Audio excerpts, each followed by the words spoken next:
The biggest misconceptions when raising capital, I would say, is that you have to break these records in terms of round size or how fast you close it or which funds you bring on. I would say it's much more important that you find the right people to work with. It's the same as when you find co-founders.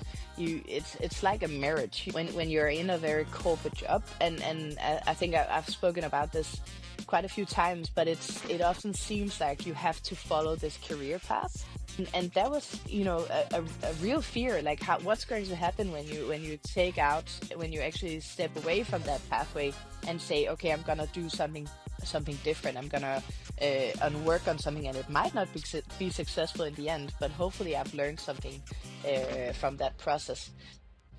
And something that I don't think you expect before, but it's basically how happy it has made me to sort of build something that I am extremely passionate about. So did you have, like, you said certain metrics, you said like, and you knew like we need to hit this. What were those metrics? It wasn't more specific than I need proof that we are actually doing something right.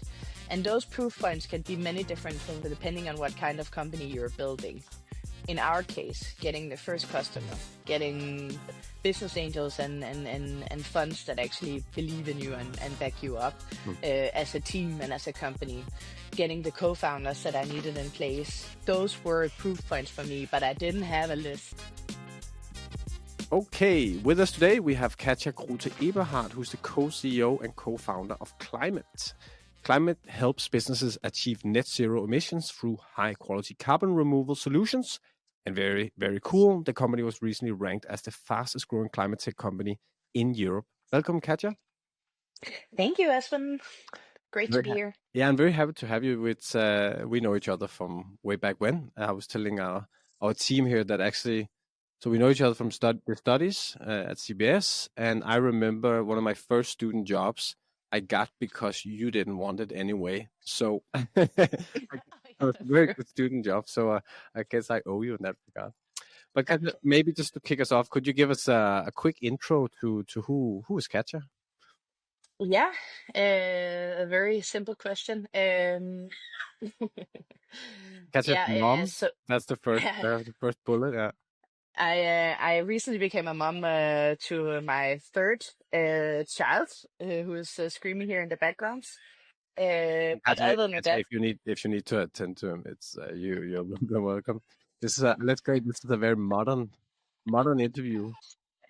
yeah, that's how it is. I'll just try to see if I can. He wants to join whenever I speak. He's like, wait. I think it's good. 1 second. Ja, no worries. Wait. Cecilie, hej. Hej. Du, nu skal du lige have opmærksomhed. Så fint. Sorry, no, I'll go to Danish. I love this. That's because I'm trying to be scripted, and it's actually better for me not to be too scripted. And I was funny because when I had the questions, I had one about being a mom and being a founder. And then I was talking to Johan, a mutual friend. He's like, would you have asked if he was a guy? I'm like, oh. So that I actually took out that question, trying to be as sort of professional here. And that's fine because I mean it's not very different. I mean, and I actually remember one time I gave an interview and I talked about how easy it is to be a mom. Not it sounds stupid, but like how it is, how you can balance, and it's actually one of the things I'm going to talk about, I think, later on. But how you can balance being a mom and having a company, and that you don't have to sort of rule out one to be the other. Yeah. And I talked about this entire, like how I set it up in the office. I have a changing station, and I had like a small crib and all that. And then he was just always, he always had his naps in the yard. Mm. And then it became a big thing. Like he just took that and he just ran with it. Like, she brings the kids to work, and then the Facebook police was all over. Oh, the mom police. The mom police, yeah. But maybe you want to give the introduction to sort of where did you start your career? And I co-founded Climate, which is now 5.5 years ago. I am a mom of 3 lovely and energetic boys, and we live in Copenhagen. And I think personally, I love football and art, which is a funky combination, but that's that's the that's my life. Yeah.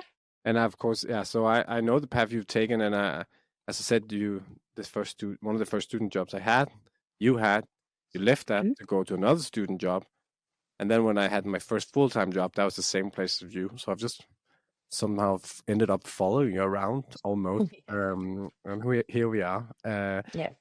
I think it's very interesting because you were in consulting, you were in sort of bigger companies. Mm. I assume the salary has been pretty good. You worked in Boston Consulting Group, which tend to have pretty Mm. good salaries. And then you go out and you said, did you say 5.5 years ago you started Climate and your oldest son is 5? Mm. So that must have been just around that time you decided to do that. Yeah. What makes you take that leap? And yeah, talk to me about that, starting Yeah. your own company when you're about to have your first child. Yeah, well, I think you're hitting it on the nail because it was really sort of him and that transition into parenthood that sort of made me realize that I had much more passion to sort of create bigger change in the world. And at the same time, when you become a parent and you realize that we only have one planet and we have to leave it a better place for our kids, it becomes very apparent that you can either choose to act on it and change some things, or you can continue in the same direction. And for myself, I at least became very aware of my own sort of place in the world and then how I wanted to leave it behind.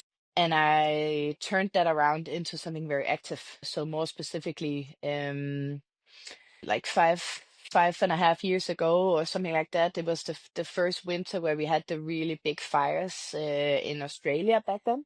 And it sort of became very clear that climate change is not something that is sort of 10 or 15 years out, something we're facing right now. And at the same time, through my previous work, but also through research, it became clear that we actually have the capacity to change that narrative, and it's within reach. And that gave me an incredible fire to basically start my own company and do everything I can to sort of scale up technologies to clean up the atmosphere in a way or remove excess CO2 from the atmosphere. And that was the start of the journey. And a lot has happened since then, but Yeah, it's the I very imagine. beginning. But just very practical questions. Were you two or three co-founders? How did you know them from before, or was that something like you realized you had to do something and then you went out and found your co-founders? How did it work? It was actually the last thing you mentioned there. So I wanted to build a company to basically scale up carbon removal technologies, and had my background within finance strategy. I basically knew a lot about how do we actually set up the right sort of incentives to scale up infrastructure that is necessary. But of course, needed that deep knowledge within the carbon dioxide removal space. So I started searching for the right co-founders. Sort of a side note on this is that I founded the company in January of 2020, so it was just before COVID hit, which wasn't really a big issue, but it just sort of made that process a bit harder. But I eventually met Messemil, who is now co-CEO and co-founder in Climate, and we spent a lot of time on sort of aligning our expectations into to what it means to build a climate tech company and basically what we wanted to do. We also tried a lot of things in the beginning that we pivoted away from, and fate would have it that Massimil also knew Simon, who's now the third co-founder from high school, so way back, and met him randomly one day after we've been working on the company for some time, and basically explained what we were doing, and Simon was finishing a PhD within the topic of carbon removal. So basically, this was, a big alignment of stars. And so the first year was very much about sort of establishing that baseline and then finding the right people to work with, and sort of setting out what is it that we focus on, and what do we not focus on, and how will this journey look. That makes sense. And what has been like the biggest differences, at least for you, going from from consulting or more like stable corporate jobs to this, to founding a company? Like, what have been some of those like the biggest differences, and also perhaps if there were any like big surprises? I mean, the biggest surprise, you could say, is, and something that I don't think you expect before, but it's basically how happy it has made me to sort of build something that I am extremely passionate about, and turn a concern or a worry into something actionable that we work on, and that is now extremely successful. And that has been incredible. So the happiness that basically comes with doing something very meaningful was incredible. I mean, when you're in a very corporate job, and I think I've spoken about this quite a few times, but it often seems like you have to follow this career path. I feel like at least that's what I've been told. You have to sort of go this direction that you've now started on, and you have to sort of you can't stray from that pathway. And that was, a real fear, like how what's going to happen when you actually step away from that pathway and say, okay, I'm gonna do something different. I'm gonna and work on something, and it might not be successful in the end, but hopefully I've learned something from that process. Especially, um sorry mm, to interrupt, but I think yeah. especially for you, knowing that the opportunity cost is very large, right? Because there are a lot of things you could do. I know that you've had a sort of very sort of impressive track record. You had good grades Mm-mm. coming out of school, so it's like I've spoken to a lot of friends who have done really well, and they wanted to do something, but it's also like they have the high salary, they have the job where they can see the path ahead, which leads to more money, more responsibility. So it's also, I think it's, I wish that more people with your background would take that jump. But I also Mm. understand it's very difficult, especially when you start to settle down, you have kids. And that's why I think it's so interesting, like making that call right when you're about to have your first child. Was that again, very practical? Was that a conversation you had with your partner about like, okay, it might not be, there might not be a lot of income in these in the coming years. Are we okay with this, or how did that work? I think so. My partner, my husband, has always been an entrepreneur himself. So I think for him, it was like he was really like, "Why are you not? Why are you not doing You something should start more. more? You can do more." Like that's always been his point of view in a way.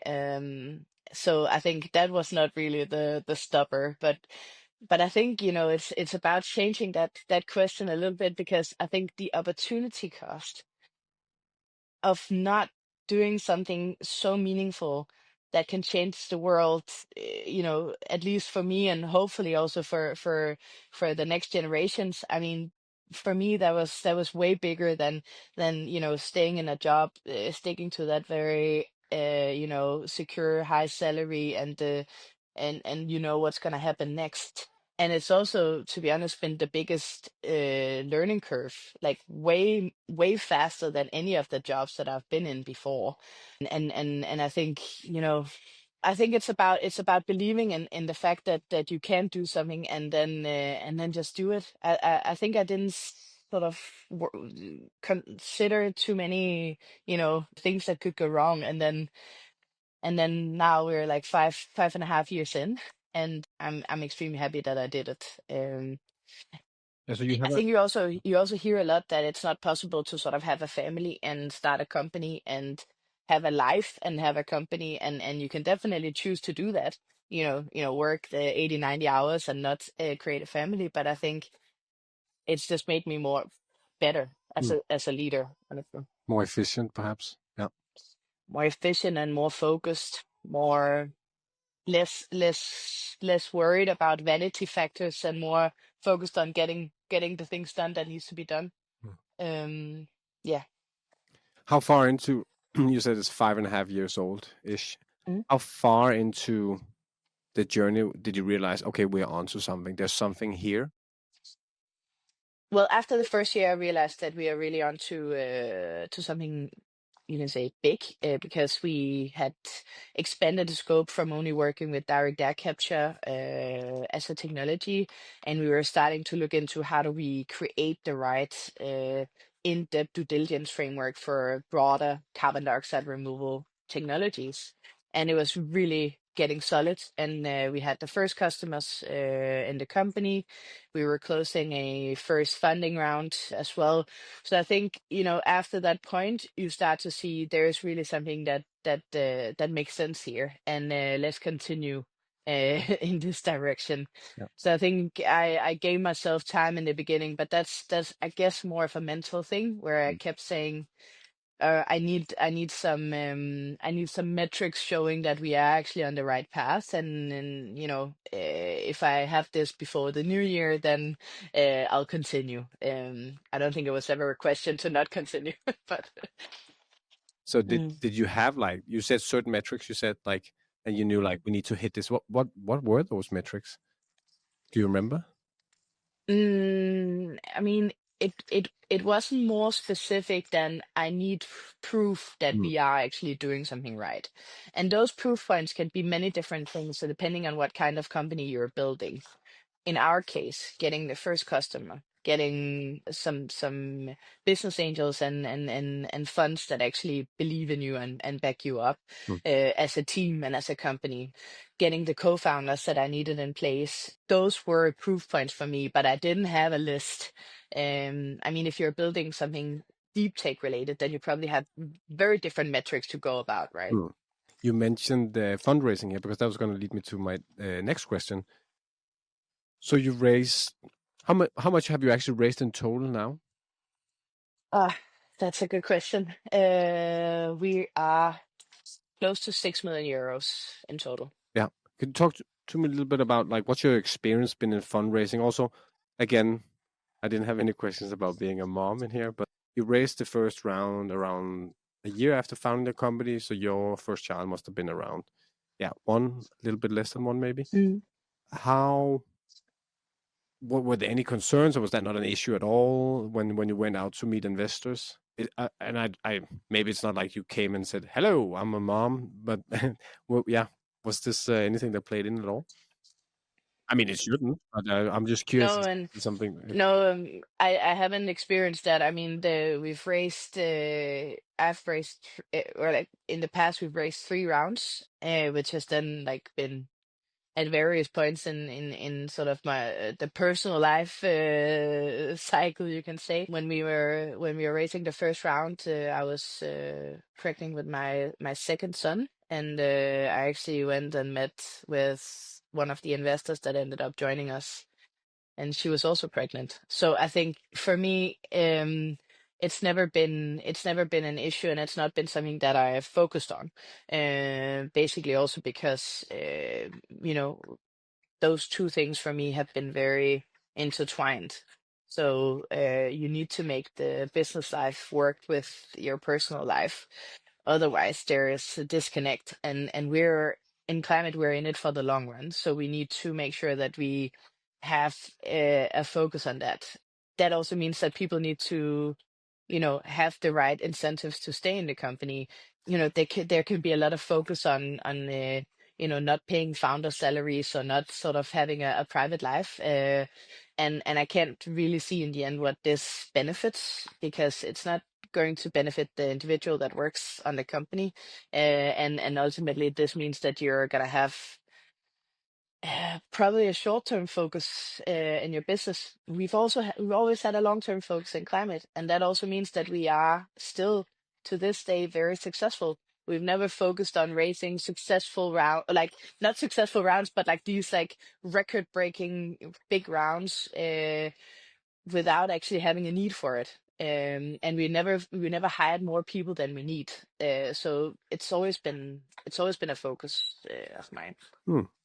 Are there any like misconceptions that you have seen founders have about raising venture capital, or again, like sort of any views that's changed from you for you going through these fundraising rounds? Yeah, I mean, to what I said just before, I think like this having to break the record of a round is something that I've seen quite a lot. I think this sort of LinkedIn phenomena that you have to be extremely successful on LinkedIn to be a success is something that I don't really believe in. And then like, du ved lige, når du skal peak det. Um, It's always like that. then ja, jeg I know, skal nok Rach. fortsætte her. Uh, I love your then I think I there's love your also game. a You have a game face, Katja. You just go. yeah, You like no one okay, and then back. So yeah. that's how I do when I learned that from lifting weights. From lifting weights. Uh, No, now you have to tell me this story. So what is this? Would that be on? Is that on camera or what is it? no, no, but you have to when you're lifting very heavy weights, you have to turn off the mind and then just be present. So I think I learned that like through a very sort of lifting very heavy weights, Oh, that's to good. be honest. Very cool. It was incredible. Okay. I guess Yeah, this I is think a perfect example of someone multitasking. It's like, hmm, okay, yeah. sorry. Yeah, we I were talking think about misconception and yeah. fundraising and learnings. The biggest misconceptions when raising capital, I would say, is that you have to break these records in terms of round size or how fast you close it or which funds you bring on. I would say it's much more important that you find the right people to work with. It's the same as when you find co-founders. It's like a marriage. You basically have to work with these people for so many years and spend endless hours together. It's the same with the funds that you end up working with. So can I just ask the right people?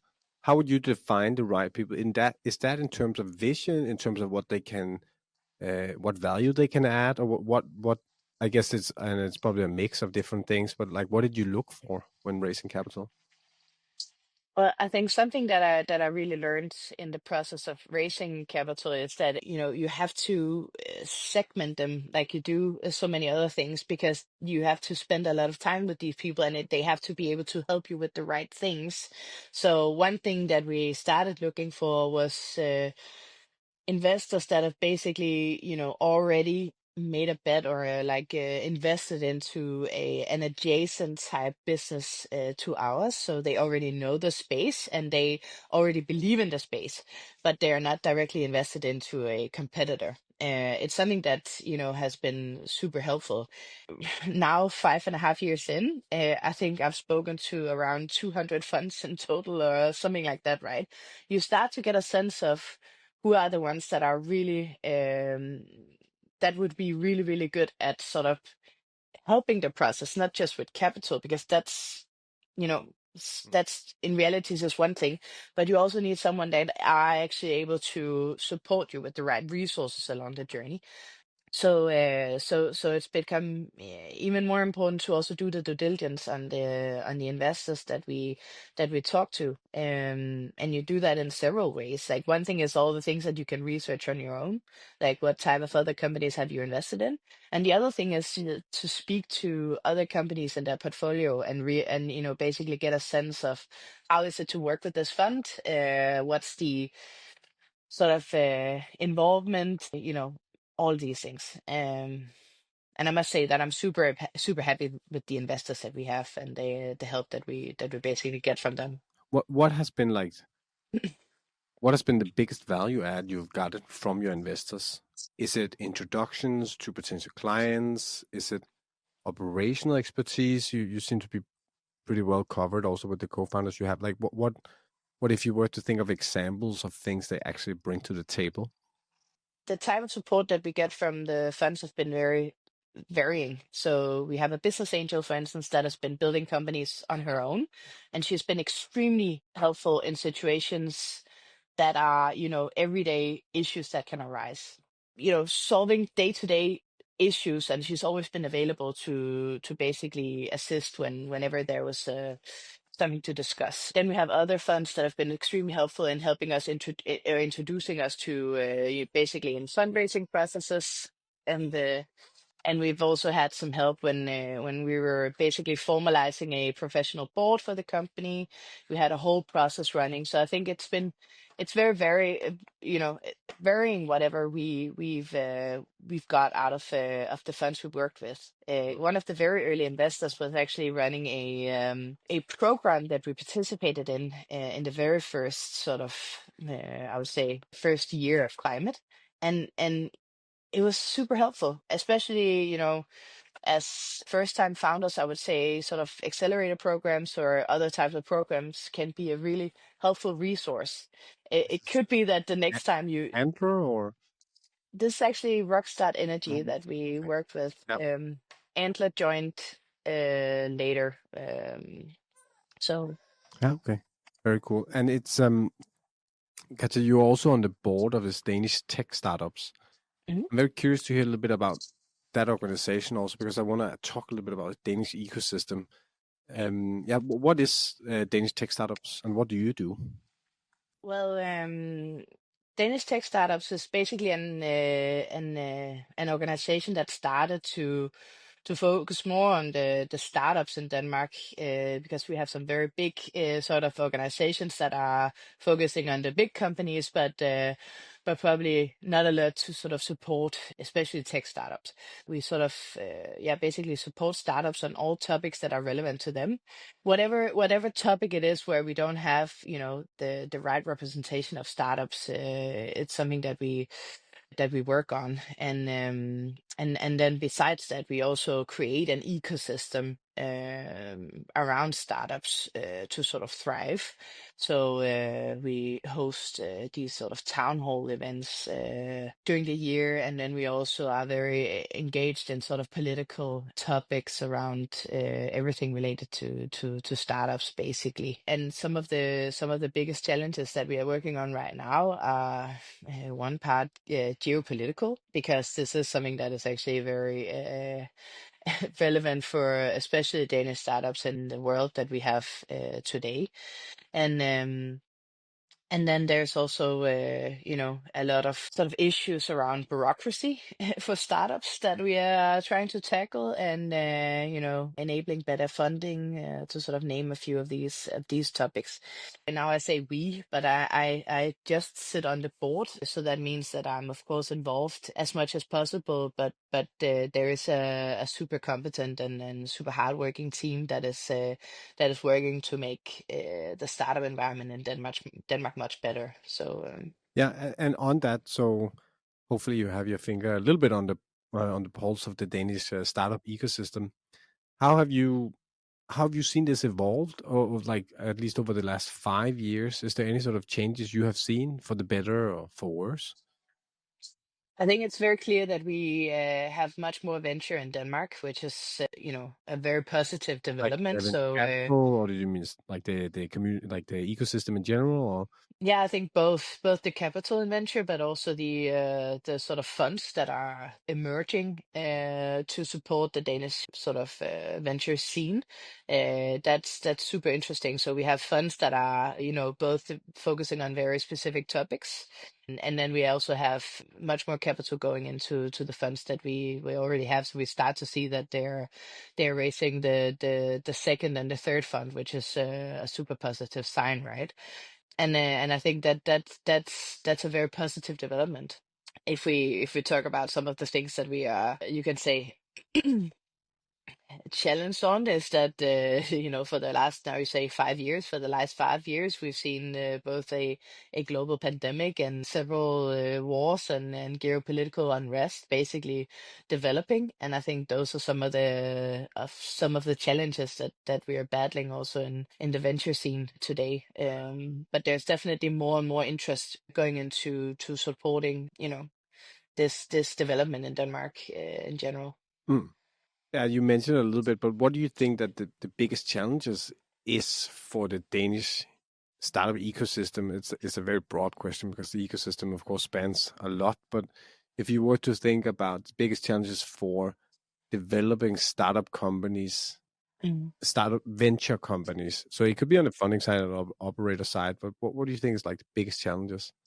Well, I think it is sort of this breaking point of now, we've seen a lot of new funds emerge, and they have to raise like the second fund, and they also have to start showing results of those of that first fund, and that's basically right now that we are starting to see those first developments. But what I would personally like to see more of is sort of Denmark and Europe and the Nordics in general going very deep on creating these knowledge and you can say tech clusters that we are very, very good at. So my area, of course, is climate tech, carbon dioxide removal in general, and that is something where we could really use some more interest and some more deep both investments but also deep knowledge developments that we are seeing in the US despite a challenging political climate. It's definitely something that could move the needle for us in Europe and in Nordics in general. And how have you thought when you've met, going back to investors, when you talk to investors, is there anything you've missed from the investors you've met from Scandinavia that you've seen from investors outside Scandinavia? Yeah, I would definitely say that especially North American funds are they're risk willing, but not in the sense that you're just taking risk for the sake of taking risk, but actually betting on the next big things rather than focusing on what exists here and now. And I think what we need is much more of that innovative, you can say, sort of groundbreaking sort of thinking on what is going to be the next thing and how do we actually support that development. What I've heard, at least in my own experience from raising capital, is well, we already invested in this first wave of green technologies, and we didn't sort of hit the target with that. So we're not sort of we're careful of investing in the next wave of green technologies, and I think that mindset is not something that's going to bring Europe at the forefront of innovation within this space, and it's something that I really would love to see more of. Yeah, so a little bit more willingness to take calculated risk, of course. Yeah, Mm. that makes sense. I would also say that there's also this I think there is sometimes a mentality that if you want to succeed as a company, you have to go to the US, or you like that's the significant next step you can take. And I think we have to create a climate in Denmark, the Nordics, in Europe in general, that there's incentives for companies to stay.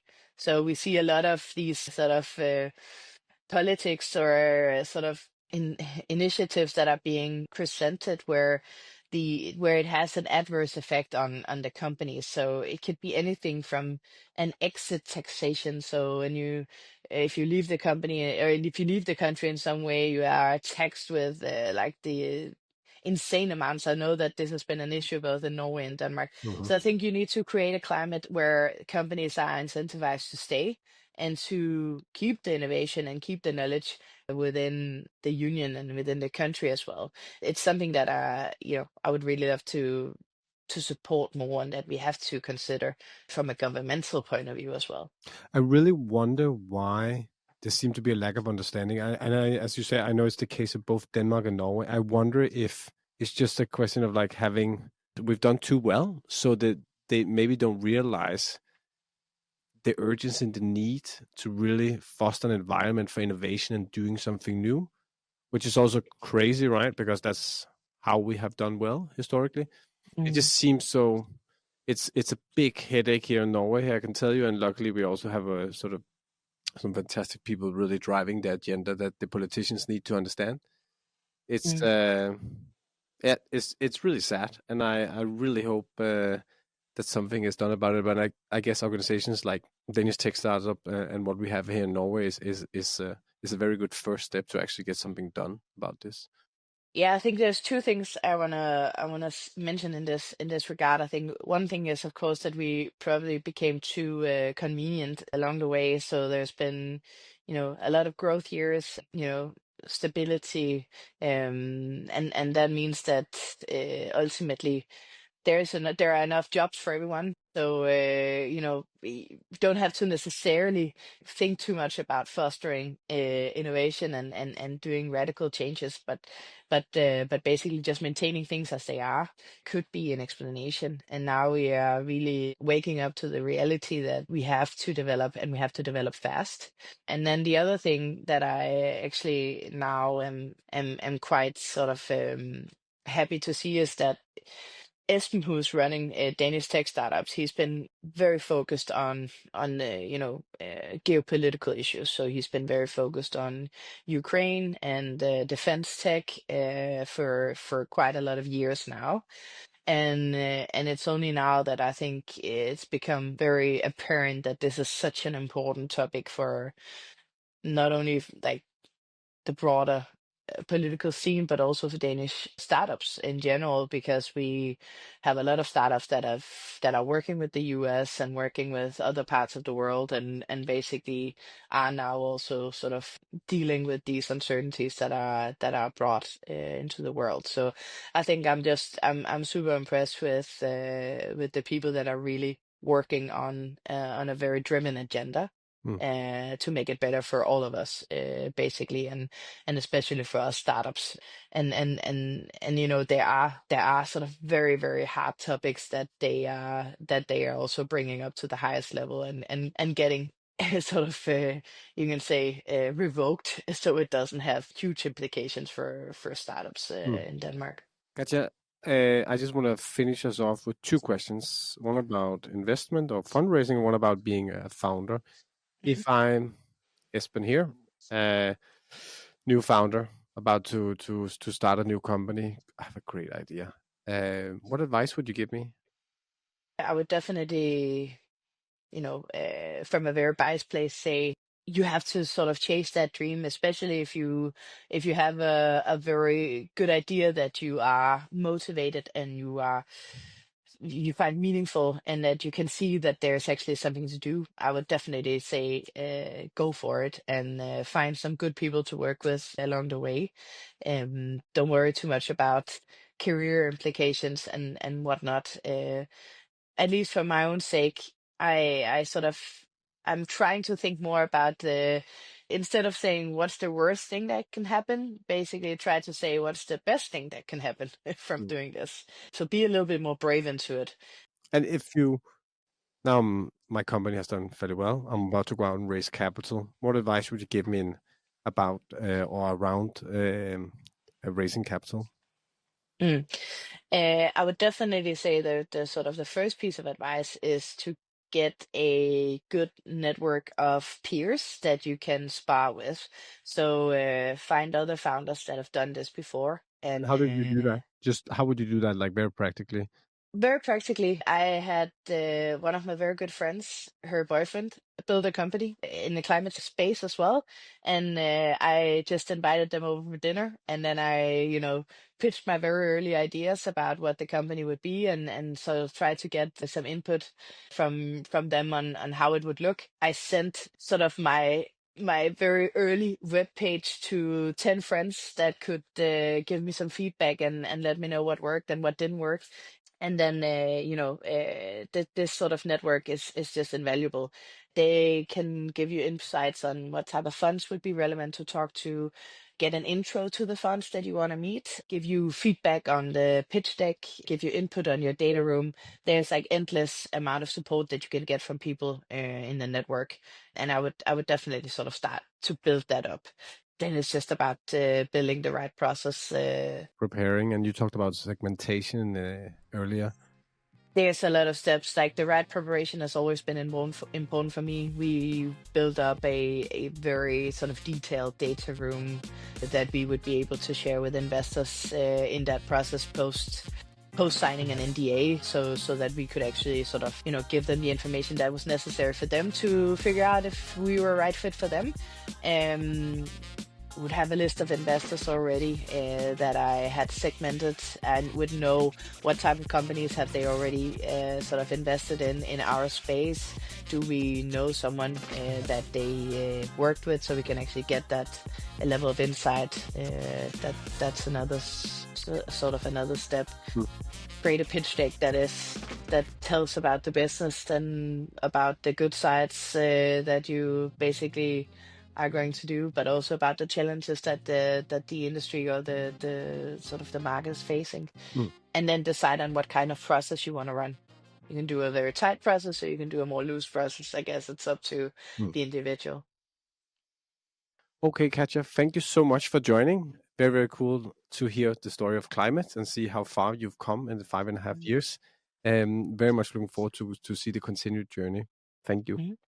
And thank you, Espen. It was a pleasure to see you here again. Thank you. Okay, tak Katja.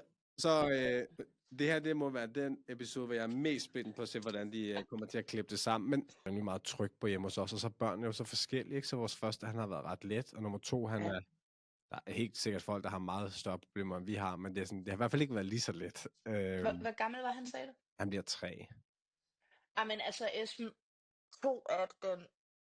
2 er så sindssyg en alder. Altså, det er så sindssygt. Men han er så skøn. Altså, så ham, og det bare var så nemt, og det var for en gang skyld, så synes jeg bare, jeg oplevede en helt anden oplevelse, så sagde jeg, nu vil jeg have en til. Okay, ja, nu går det bare amok. Det er helt skørt. Du kan huske Adam fra Mærsk, de har jo 4.